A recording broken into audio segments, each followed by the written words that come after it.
en attendant le plat vegan, figure-toi, Mouloud, que je réserve un peu mon interprétation politique du moment. D'accord. Pour une raison simple, c'est que en ce moment même, au moment où on discute à l'Assemblée nationale, il y a toujours la loi qui instaure l'état d'urgence sanitaire qui est votée.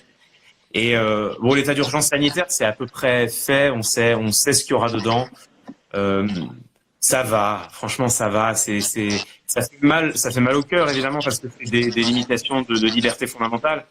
Mais le contexte dans lequel on est l'exige, donc ça va. Moi j'aurais préféré qu'il soit voté avec plus de débats, mais ça va aller. Par contre, il y a une vraie question sur le droit du travail.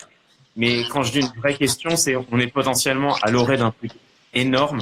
Euh, et alors qu'on a le gouvernement Emmanuel Macron qui il y a une semaine disait vouloir remettre au goût du jour l'État-providence, on a là des assouplissements qui se dessinent du droit du travail qui seraient potentiellement dramatiques pour les travailleurs. Mais c'est pas encore voté.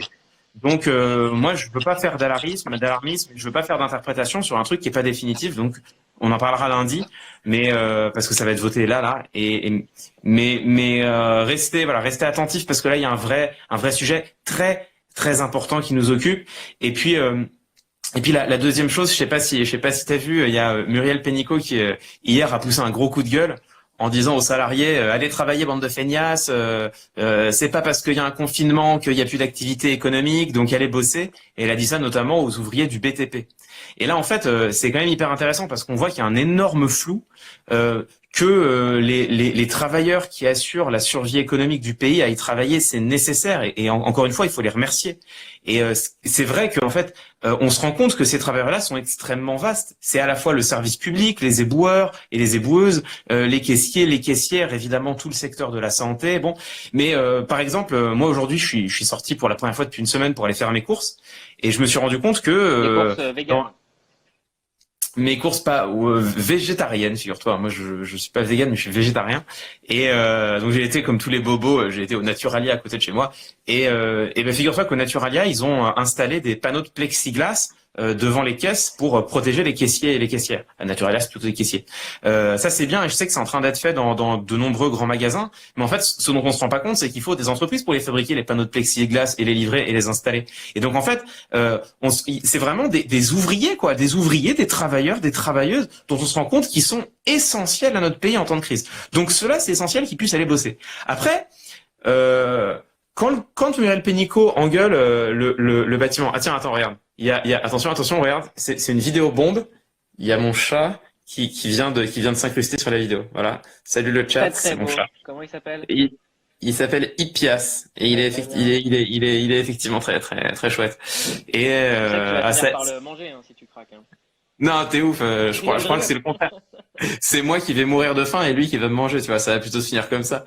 Et mais donc tu vois, les entreprises du bâtiment, c'est quand même un truc intéressant. C'est-à-dire qu'effectivement, s'il s'agit de construire des hôpitaux ou de les rénover, bien sûr que c'est nécessaire. Mais bon, s'il s'agit de construire des logements, ça peut peut-être attendre. Et en fait, ce dont on se rend compte, c'est que le gouvernement est en train d'inciter une partie des travailleurs à aller bosser, non pas parce qu'ils sont essentiels aujourd'hui, là, maintenant, tout de suite, à la survie de la nation, mais parce qu'il faut maintenir l'activité économique. Et en fait, là, il y a un vrai problème. C'est-à-dire que d'un côté, on a le gouvernement qui nous dit sortez pas de chez vous, restez confinés, c'est très important. Et en même temps, qui engueule les travailleurs qui veulent rester chez eux parce qu'ils ont peur en leur disant allez assurer la vie économique de la nation.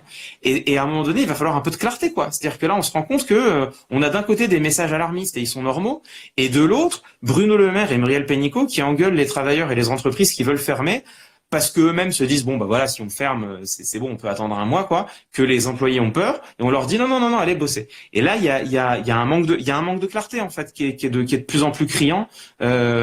Et on en revient finalement peut-être au péché originel de cette semaine. C'est lundi, Emmanuel Macron, souvenons-nous qu'il n'a pas parlé de confinement. Donc là maintenant, je crois que il faut vraiment qu'on ait une communication claire du gouvernement et qu'il finisse par donner des règles qui soient extrêmement claires, parce qu'aujourd'hui elles le sont pas. Qui est confiné, qui ne doit pas sortir, qui peut sortir, qui doit sortir, et surtout, qu'est-ce qui justifie de rompre ce confinement? Est-ce que aller faire tourner la boutique, quand bien même la boutique ne serait pas essentielle à la France, est-ce que ça justifie de sortir? Moi, je t'avoue que je me pose des questions. Voilà, donc c'est vraiment les interrogations qui dominent ce vendredi. Honnêtement, tu le Mais il sais, y a Mouloud, plein de gens du BTP qui sont concernés, qui nous laissent des messages. Dont Fadili Camara qui fait beaucoup de travaux chez elle, donc elle peut compter comme quelqu'un du BTP, vu qu'elle détruit après des immeubles dans GTA. Exactement, et puis c'est Alban Ivanov, je crois, qui monte des meubles Ikea en ce moment. Exactement, se reconvertit, ouais. Non, mais donc tu vois, moi tu le sais Mouloud, depuis le début de la semaine, j'essaie vraiment de faire mon possible pour être derrière le gouvernement, pour essayer de lui donner ma confiance et d'appeler les gens à respecter les consignes. Mais là, ça devient de plus en plus dur quand on voit ce qui se dessine sur le droit du travail d'une part, et quand on voit d'autre part que les consignes elles-mêmes sont pas claires. Et à un moment donné, il va falloir dire les choses. Donc je continue de faire des efforts. Tu vois, grâce à mon chat, il est là. Très grâce bien. à mon chat, mais dans un instant, Clément, on va parler de deux thématiques. On aura quelqu'un du Secours populaire pour parler. Ouais. Parce que c'est Hakim Gemili a dit un super truc hier. Il était à sa fenêtre et c'est super important d'applaudir les gens, mais envoyez-leur en fait de l'argent. Ils ont besoin de moyens. Bien sûr. Et vraiment là, c'est de moyens dont les plus démunis ont besoin. Donc c'est pour ça qu'on prend aussi tout à l'heure quelqu'un du Secours populaire. On aura également Gurvan, un journaliste de Libération, qui nous parlera des conditions de travail précaires des livreurs, Uber Eats, Deliveroo, DHL et tout ça. Bien sûr. Ouais. Et c'est à eux qu'il faut penser. Et moi, je t'avoue que je suis vraiment inquiet parce qu'on aurait besoin là d'un gouvernement qui réussisse à faire l'union nationale. Et ce qui se dessine, j'ai l'impression que c'est pas exactement ça. Mais bon, je réserve encore mon interprétation. On en reparlera lundi. Je pense que lundi, on aura de quoi se faire une opinion plus affirmée. Ça marche, mon Clément. À lundi. Avec grand plaisir, Mouloud.